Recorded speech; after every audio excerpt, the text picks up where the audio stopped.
Solve the rational equation. We have 42 over x plus 4 minus 18 over x plus 12 equals 1. When you have numerical values in the denominator, like a 3 or a 5, you can multiply all the way through by 15. That's 3 times 5. The idea is to multiply by just enough so that all of your denominators from the original problem can cancel out. When you have algebraic factors, multiply both of those together, and many times that is plenty enough to get all of your denominators to cancel.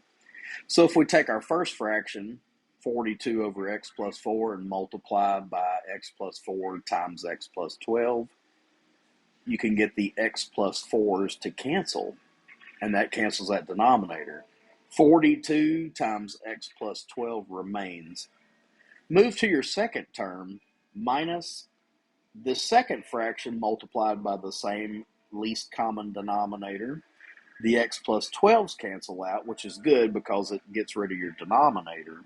And that leaves negative 18 times x plus 4. Don't lose that minus sign. It's real easy to do. And then finally, on the right side of the equation, we have 1 times our least common denominator. Well, 1 times that is going to stay the same. Distributing 42, we have 42 times x plus 42 times 12. Distributing negative 18, we have negative 18x minus 72. On the right side of the equation, we can FOIL. Enlarge that just a little bit. X squared, 4 plus 12 is 16. That's your middle term, 16x. 4 times 12 is 48. That's your constant. Combining 42x with negative 18x, that's a total of 24x. Combining like terms, 504 minus 72, that's 432. Because of the x squared term, we want to pile everything up on one side. Subtracting 24x from 16x is negative 8x. Subtracting 432 from 48, that's negative 384. This can be factored, but you can always default back to quadratic formula if you don't want to try to find a combo of numbers. Plugging 1, negative 8, and negative 384 in for A, B, and C respectively, we're going to get x equals minus negative 8 plus minus square root negative 8 squared minus 4 times 1 times negative 384.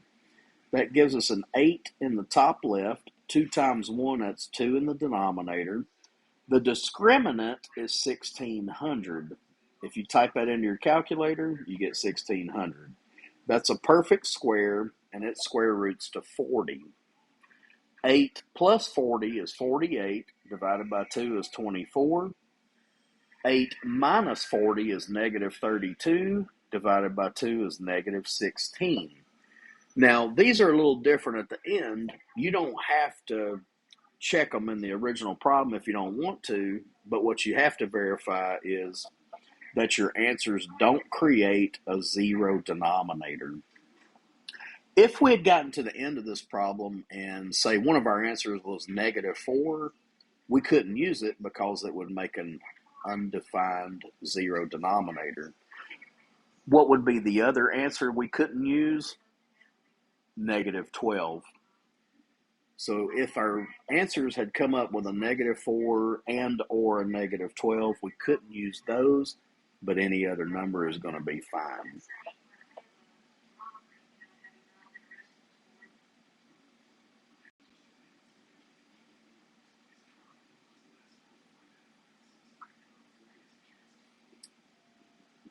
Seven equals 19 over x plus 6 over x squared.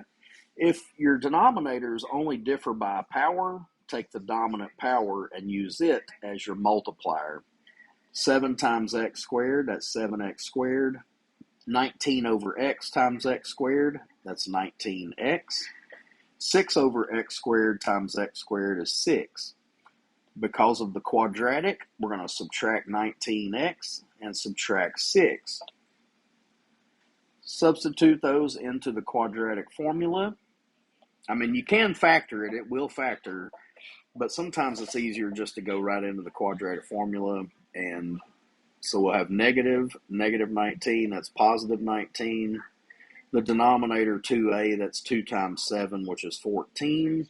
And then under the radical, that's the hardest part to get. We have negative 19 squared minus 4 times 7 times negative 6. The value under the radical is 529, which does have a square root of 23. Using the plus sign, 19 plus 23, that's 42 divided by 14, that's 3. Using the minus sign, 19 minus 23, that's negative 4 over 14, reduces to negative 2/7. The only answers that you couldn't use, actually it's a singular answer, the only answer that you could come up with at the end but it wouldn't work would be 0. And why is that? Because 0 would make a 0 denominator in either of those fractions. All it has to do is create one 0 denominator and you have to get rid of it. But the answers we got were 3 and negative 2/7. I put them in braces over here to the right. Neither one of them creates a 0 denominator, so you get to keep both of those answers. And then our last example, this one we catch a break because we can write it in the form fraction equals fraction. If we take this fraction and add it over here to the right, that brings us to x plus 2 over 13 equals x plus 2 over x plus 11. Anytime you can write one as a fraction equals to a fraction, you can cross multiply x plus 2 times x plus 11 equals, and then you do the other diagonal, 13 times x plus 2. Multiplying out, we get x squared.